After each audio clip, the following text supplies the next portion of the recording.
السلام عليكم ورحمة الله تعالى وبركاته. واش راكم البنات؟ كيف حالكم؟ ان شاء الله تكونوا بخير في احسن الاحوال. كما وعدتكم البنات دائما تكونوا معايا سواء في الدار او البرا. كما تعرفوا قناة تاعنا متنوعة، مش مختصة فقط في الطبخ او الروتينات. من قبل يعني شهرين تقريب وانا نستنى في الموعد هذا تاع القنصلة، القنصلية تاع الجزائر، بما اني سمام مثلا ان شاء الله يعني باش نخدموا باسبوراتنا ولا حاجة كل 5 سنين نجدوهم باش نروحوا لبلادنا وكل شيء الا كتب الله. باسبورات قلت لكم يعني كل 5 سنين تكمل الصلاحيه تاعهم، يعني باش نعاودوهم شهرين نستنى في الرونديفو هذا. والله يا البنات راني في واحد الروينه في الدار خليتها وهكاك، يعني المواعيد ما هيش حابسه دايما. حنا نضنا على 6 تاع الصباح، صلينا الفجر وكان الرونديفو تاعنا على 8 هكاك مع بناتي صغار، يعني باش نوضهم وصعيب الحال لازم تنوضي شويه قبل الوقت الافونس باش نلحق في الوقت قد يعني مش مشكل. انا رحت يعني قبل الوقت مي احسن نروح قبل الوقت حتى نبقى راكبه في الطوموبيل حتى يحلوا الباب. بما تعرفوا ان القنصليه تاع الجزائر جات يعني في الولايه، مثلا كيما نقولوا حنا ساكنين في المنطقه تاعنا حنايا، باش نطلعوا الولايه مثلا بسكر هكا، حتى هما هكا كان القنصليه جات في الولايه. انا ساكنه في واحد البلديه في الحدود تاع بلجيكا وفرنسا، مي بصح البلديه هذه اللي ساكنه فيها انا تابعه فرنسا مش تابعه بلجيكا. انا راني في لوطوروت مع المطر والبرد هكاك ولاتين عسانين، شو نقول لكم، هي بامكان زعما نروح في المترو وكل شيء، مي بصح الطوموبيل احسن بالنسبه كي يكونوا معاك الاولاد، لانه كي نخرج من المترو راح نزيد نشد الطريق مثلا حتى القنصليه تاع الجزائر راح نشدها كامل ماشي. من الأحسن طوموبيل تروحي في طوموبيل من الباب للباب وفي جو كيما هكا المطر والبرد مع الوليدات الصغار. هذه هي خواتاتي، راكم معايا دوكا نوصلوا للقنصلية تاع الجزائر.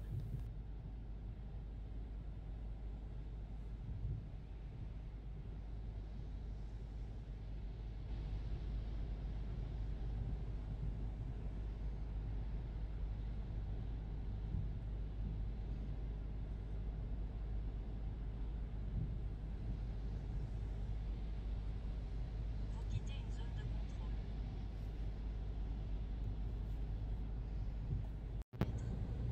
Serrez à gauche vers M356.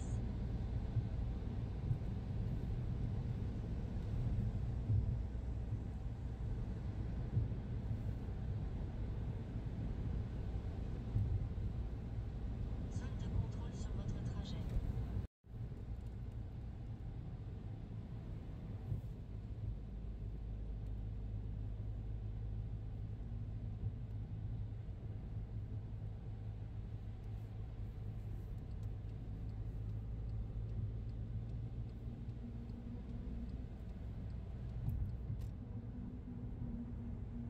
Prenez la sortie 2 en direction de l'île Centre.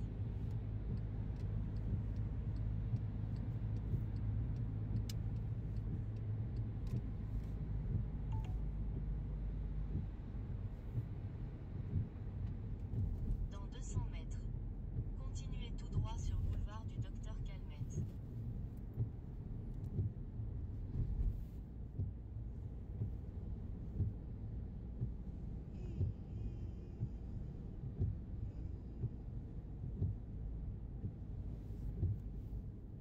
Continuez tout droit sur boulevard du Docteur Calmette. هنا رانا وصلنا للقنصلة تاع الجزائر، كما يبان لكم العلم والبنية هذه الحمراء بالابيض. وين الباب الكبير، هذه القنصلية تاع الجزائر. صراحة جينا لبلادنا.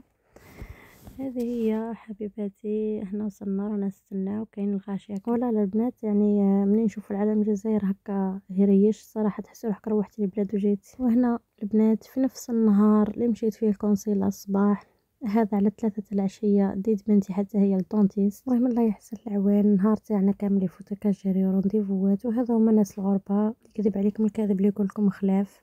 رجعت للدار للروينه اللي قلت لكم عليها قبيل، الروينه في الكوزينه تمني نسمع فيها حتى لحقت ليها. الروينه في الكوزينه كما كتشوفوا هنا راني نحي نسلخ فيها كامل من هذا البلاستيك، كان يحافظ لي صراحه على البوطاجي منين كنا نغسل الماعن.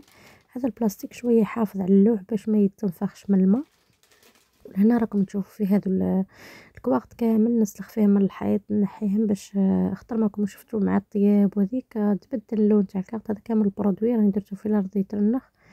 وهذا الكارت كامل راح نحيه بما انه الغازينير كانت لهنايا تحت لاوت الحائط هذاك ولا كامل اصفر بليدام بالقراس هذيك ما حبش تروح معاه، درت لها البرودوي. شوفوا الروينه، شوفوا المابل تجبد، الغازينيات تجبد. راني نطيف الغدا كيما هكا وما نعرفش وين ليزيبيس وين ذيك. اما عن تغسليه ما تبانش بلي غسلتي. شوفوا حتى الحراق يعني تاع الغازينير وصل حتى لتحت الحائط كما قلتوا، تحت الكاغد كما نقولوا. سامحوني برك البنات على صوتي، هذا هو التسجيل تاع الصباح. منين نوض الصباح هكا وما نلقاش حتى فرصه كي يكونوا غير ولادي يعني راقدين، بما انها عطله نستغل انا ديك الفرصه تاع الصباح ونسجل فيهم. كما قلت لكم البنات شوفوا على هذا الحراك تاع الغازينير كي نكون نطيب يوصل هكا حتى الكاغد وهبط حتى من نور الكاغد يعني. دوك كامل نحيب. كما قلت لكم البنات هنا في فرنسا هكا تنوضي صباح جري جري جري الرونديفوات هذه في النهار ساعات 2 رونديفوات 3 رونديفوات طيح لي. تخيلوا 3 رونديفوات في النهار، تروحي تجري منه تعاد تروح تجري منه. الله المستعان البنات. كما قلت لكم رجعت الروينه تاع الدار. الروينه تاع الدار وش هي؟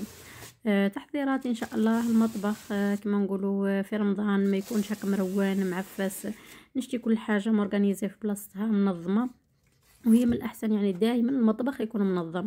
ولكن هنا لا غالب في البلاد هذه تعقب لك ساعات جري الرونديفوات، تعودي ما كيش مهتمه خلاص المطبخ ولا حاجه اخرى ولا للدار، ولا تعودي غير تراعي كيفاش طيبي ماكلتك وتغسلي الماعن وتديري الضروريات وصافي. حوايج اخرى تعودي غير مبالاة لها بحكم ضيق الوقت وبحكم دائما الرونديفوات. فقط البنات حبيت نشارك معكم الروتين تاعي برك كيفاش يفوت في النهار كامل واش ندير. لهنايا راني البنات نحايد غير هذا الكاغط اللي تبل الغازينيير، اما جوه الاخرين ما مسيتهمش. نحاول ما نقطعش يعني كل شيء، نقطع غير البلاصه اللي يضرب فيها كما نقولوا لي دام ولا هكا اللي كي تكوني تقلي في اللحم ولا حاجه يطير هذاك اللي دام في الحيط. حبيت ندير حاجه اللي تكون تتمسح بالصابون. هذا الكاغط تقيسيه بالماء يخسر. هذه هي البنات. هنا حيت غير جهه تاع الغازينيير، وهنا راني كامل الكاغط هذاك اللي بقات نهزو ونطيشو حاشاكم. لهنا راني حنحيت الغازينيير ودرت في بلاصتها المابل هذاك اللي تولى الحيط. راني نقيس لهنايا دخلناهم باش نقيسوهم المساحه نشوفوا اسكو تكفي ما تكفيش.